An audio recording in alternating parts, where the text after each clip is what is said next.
राधे राधा रानी की कृपा आप सब पर बनी रहे। आज की इस वीडियो में हम संतोषी माता व्रत कथा सुनेंगे। तो हम कथा शुरू करते हैं। इस व्रत को करने वाला कथा कहते व सुनते समय हाथ में गुड़ व भुने चने रखे सुनने वाला संतोषी माता की जय, संतोषी माता की जय मुख से बोलते जाए। कथा समाप्त होने पर हाथ का गुड़ और चना गौ माता को खिला दे। कथा एक बुढ़िया थी, उसके 7 पुत्र थे। 6 कमाने वाले थे, एक निकम्मा था। बुढ़िया माँ 6 पुत्रों की रसोई बनाती, भोजन कराती और पीछे से जो कुछ बचता वो 7वें को दे देती थी। परंतु वह बड़ा भोला भाला था, मन में कुछ विचार न करता था। एक दिन अपनी बहू से बोला, देखो मेरी माता का मुझ पर कितना प्यार है। वह बोली, क्यों नहीं, सबका झूठा बचा हुआ तुमको खिलाती है। वह बोला, भला ऐसा भी कहीं हो सकता है? जब तक आंखों से न देख लूं तब तक नहीं मानूंगा। बहू ने हंसकर कहा, तुम देख लोगे तब तो मानोगे। कुछ दिन बाद बड़ा त्योहार आया। घर में 7 प्रकार के भोजन और चूरमे के लड्डू बने। वह जांचने को सिर दर्द का बहाना कर पतला कपड़ा सिर पर ओढ़कर रसोई घर में सो गया और कपड़े से सब देखता रहा। 6 भाई भोजन करने आए। उसने देखा माँ ने उनके लिए सुंदर सुंदर आसन बिछाए हैं, 7 प्रकार की रसोई परोसी है। वह आग्रह करके जिमाती है। वह देखता रहा।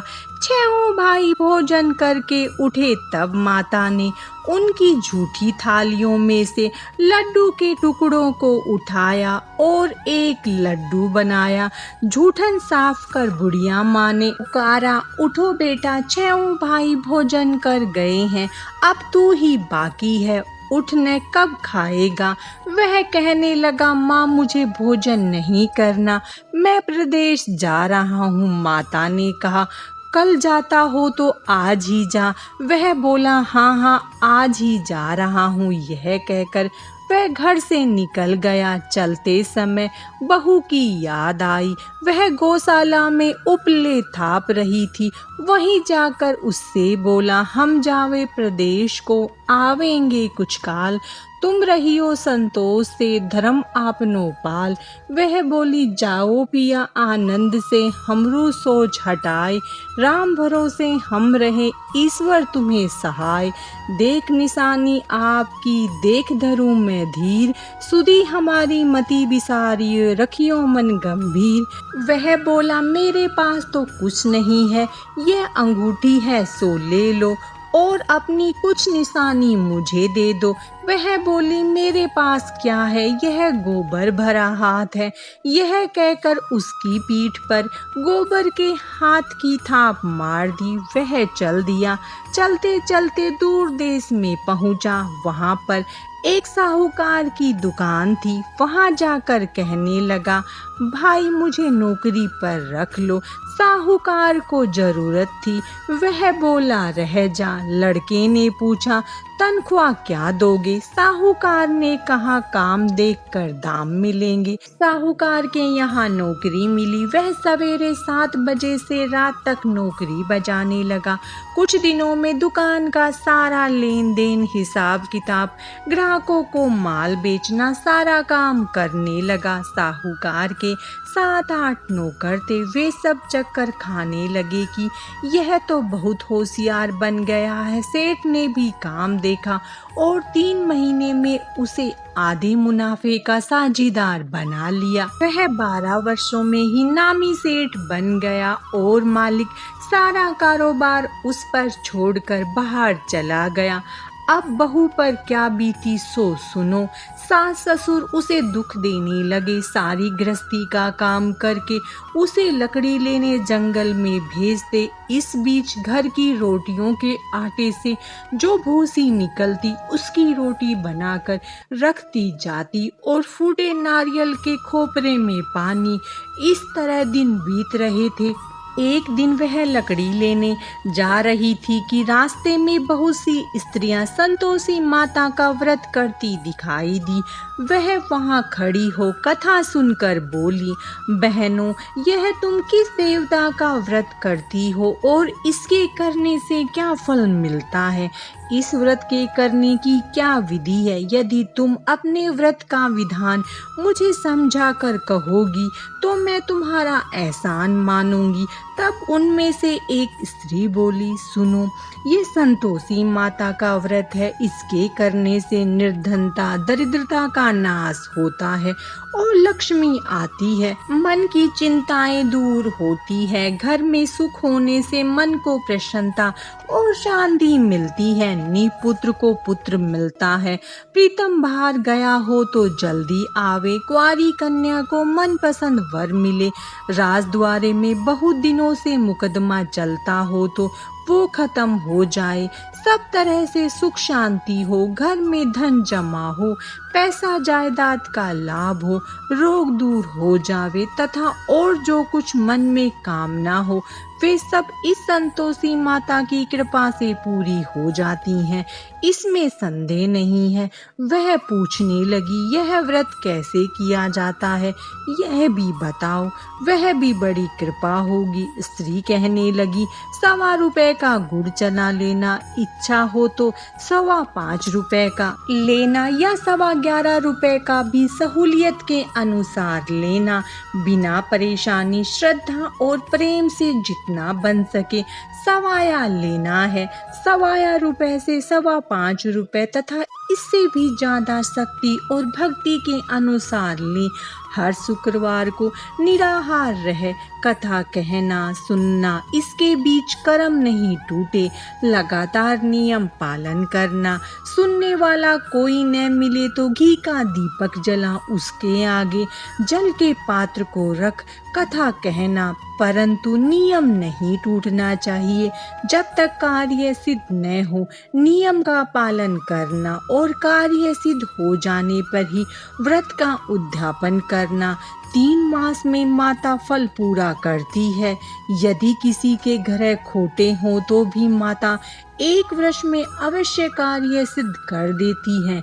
कार्य सिद्धि होने पर ही उद्यापन करना चाहिए, बीच में नहीं। उद्यापन में 2.5 सेर आटे का खाजा तथा इसी परिमाण में खीर, चने का साग करना। 8 लड़कों को भोजन कराना जहाँ तक मिले। देवर जेठ भाई बंधु कुटुंब के लड़के लेना। न मिले तो रिश्तेदारों और पड़ोसियों के लड़के बुलाना, उन्हें भोजन कराना। यथाशक्ति दक्षिणा दे माता का नियम पूरा करना। उस दिन घर में कोई भी खटाई न खावे। यह सुनकर बुढ़िया के लड़के की बहू चल दी। रास्ते में लकड़ी के बोझ को बेच दिया और उन पैसों से गुड़ चना ले माता के व्रत की तैयारी कर आगे चली और सामने मंदिर देख पूछने लगी, यह मंदिर किसका है? सब कहने लगे, संतोषी माता का मंदिर है। यह सुन माता के मंदिर में जा माता के चरणों में लौटने लगी। दीन होकर विनती करने लगी, माँ, मैं निपट मूर्ख हूँ, व्रत के नियम कुछ नहीं जानती। मैं बहुत दुखी हूँ। हे माता जगजननी, मेरा दुख दूर कर, मैं तेरी शरण में हूँ। माता को दया आई। एक शुक्रवार बीता कि दूसरे शुक्रवार को ही उसके पति का पत्र आया और तीसरे को भेजा हुआ पैसा भी आ पहुंचा। यह देख जेठानी मुंह सिकोड़ने लगी, इतने दिनों में पैसा आया, इसमें क्या बड़ाई है? लड़के ताने देने लगे। काकी के पास अब पत्र आने लगे, रुपया आने लगा। अब तो काकी की खातिर बढ़ेगी।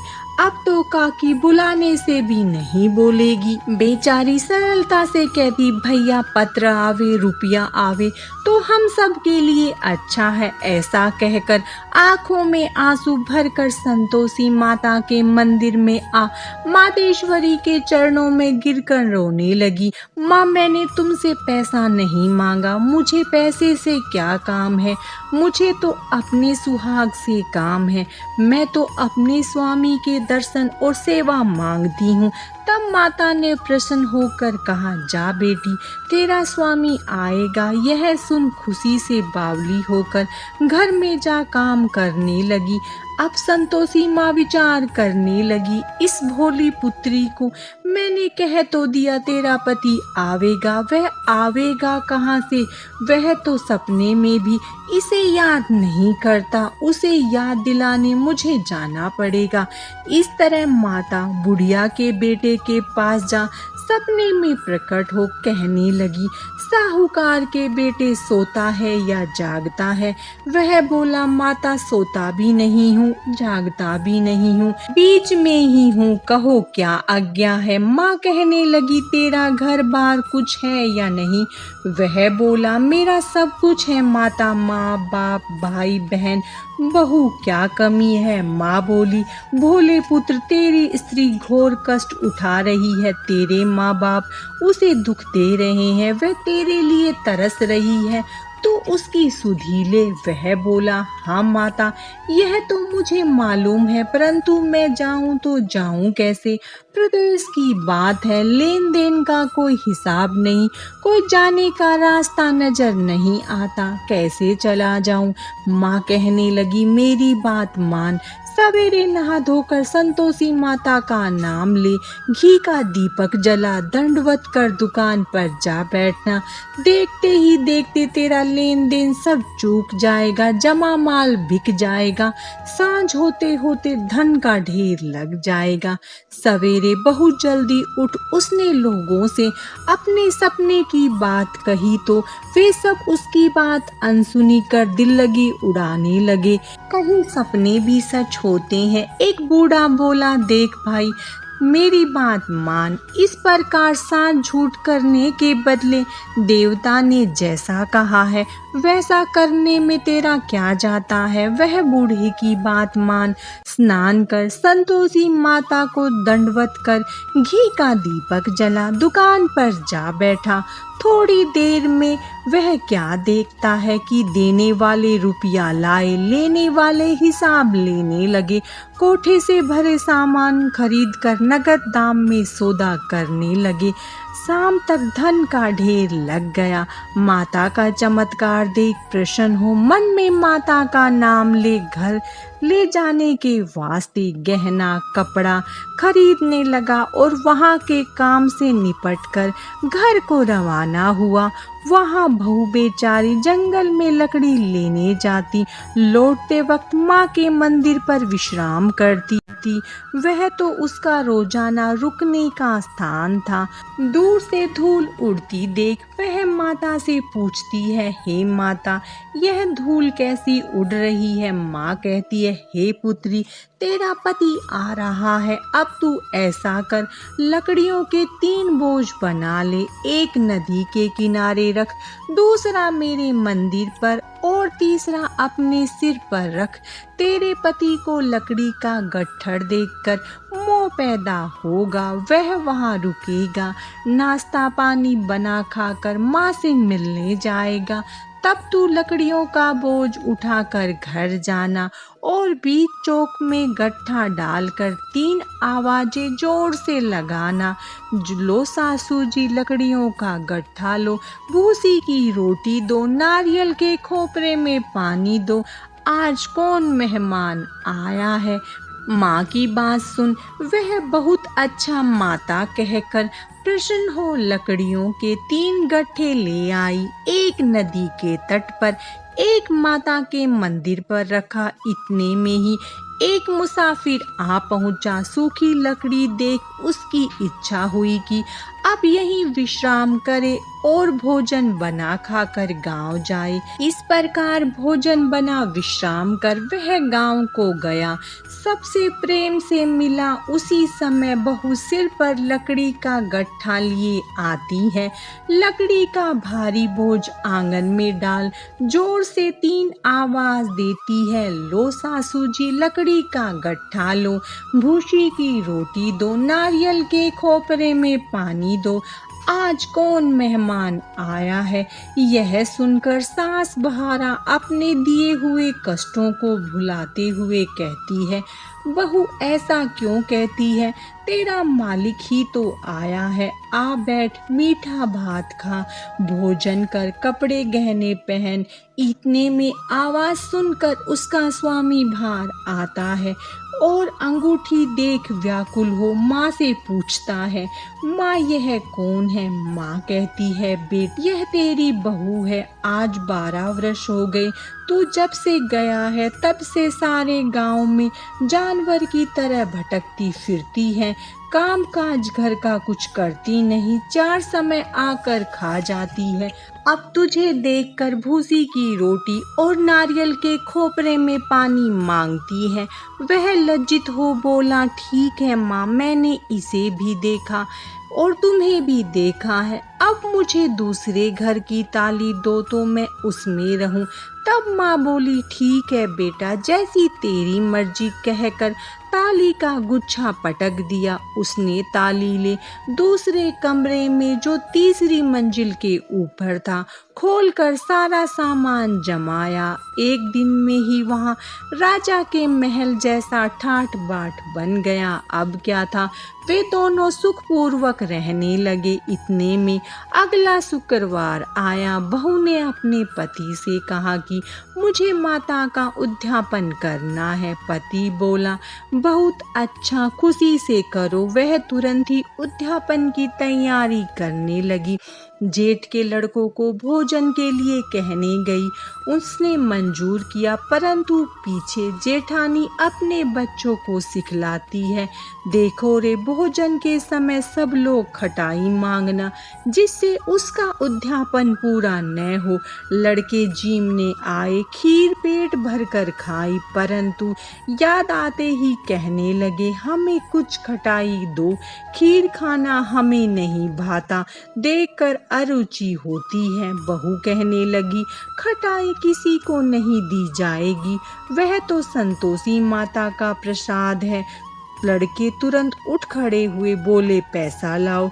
बोली बहू कुछ नहीं जानती थी, सो उन्हें पैसे दे दिए। लड़के उसी समय जाकर के इमली ला खाने लगे। यह देखकर बहू पर संतोषी माता जी ने कोप किया। राजा के दूत उसके पति को पकड़ कर ले गए। जेठ जेठानी मनमाने खोटे वचन कहने लगे। लूट लूट कर धन इकट्ठा कर लाया था, सो राजा के दूत पकड़ कर ले गए। अब सब मालूम पड़ जाएगा जब जेल की हवा खाएगा। बहू से यह वचन सहन नहीं हुए। रोती रोती माता के मंदिर में गई। हे माता, तुमने यह क्या किया? हंसाकर अब क्यों रुलाने लगी? माता बोली, पुत्री, तूने उद्यापन करके मेरा व्रत भंग किया है, इतनी जल्दी सब बातें भुला दी। वह कहने लगी, माता, भूली तो नहीं हूँ, न कुछ अपराध किया है, मुझे तो लड़कों ने भूल में डाल दिया, मैंने भूल से उन्हें पैसे दे दिए, मुझे क्षमा कर दो। माँ बोली, ऐसी भी कहीं भूल होती है? वह बोली, माँ मुझे माफ कर दो, मैं फिर से तुम्हारा उद्यापन करूँगी। माँ बोली, अब भूल मत करना। वह बोली, अब न होगी। माँ, अब बतलाओ वह कैसे आवेंगे? माँ बोली, जा पुत्री, तेरा पति तुझे रास्ते में ही आता मिलेगा। वह घर को चली। राह में पति आता मिला। उसने पूछा, तुम कहाँ गए थे? तब वह कहने लगा, इतना धन कमाया है, उसका टैक्स राजा ने मांगा था, वह भरने गया था। वह प्रसन्न हो बोली, भला हुआ, अब घर चलो। कुछ दिन बाद फिर शुक्रवार आया। वह बोली, मुझे माता का उद्यापन करना है। पति ने कहा, करो। वह फिर जेठ के लड़कों से भोजन को कहने गई। जिठानी ने तो एक दो बातें सुनाई और लड़कों को सिखा दिया कि तुम पहले ही खटाई मांगना। लड़के कहने लगे, हमें खीर खाना नहीं भाता, जी बिगड़ता है, कुछ खटाई खाने को देना। वह बोली, खटाई खाने को नहीं मिलेगी, आना हो तो आओ। वह ब्राह्मण के लड़कों को ला भोजन कराने लगी। यथाशक्ति दक्षिणा की जगह एक एक फल उन्हें दिया। इससे संतोषी माता प्रसन्न हुई। माता की कृपा होते ही 90 मास उसे चंद्रमा के समान सुंदर पुत्र प्राप्त हुआ। पुत्र को लेकर प्रतिदिन माता जी के मंदिर में जाने लगी। माँ ने सोचा कि यह रोज आती है, आज क्यों न मैं ही इसके घर चलूं, इसका आसरा देखूं तो सही।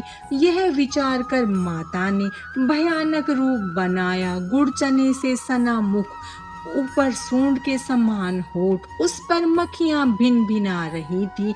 दहलीज में पांव रखते ही उसकी सास चिल्लाई, देखो रे कोई चुड़ैल डाकनी चली आ रही है, लड़कों इसे भगाओ नहीं तो किसी को खा जाएगी। लड़के डरने लगे और चिल्लाकर खिड़की बंद करने लगे। छोटी बहू रोशनदान में से देख रही थी। प्रसन्नता से पगली होकर चिल्लाने लगी, आज मेरी माताजी मेरे घर आई हैं। यह कहकर बच्चे को दूध पिलाने से हटाती हैं। इतने में सास का क्रोध फूट पड़ा। बोली, राड इसे देखकर कैसी उतावली हुई है जो बच्चे को पटक दिया। इतने में माँ के प्रताप से जहाँ देखो वहाँ लड़के ही लड़के नजर आने लगे। वह बोली, माँ जी, मैं जिनका व्रत करती हूँ ये वही संतोषी माता है। इतना कह झट से सारे घर के किवाड़ खुल गए। सबने माता के चरण पकड़ लिए और विनती कर कहने लगे, हे माता, हम मूर्ख हैं, हम अज्ञानी हैं, पापी हैं।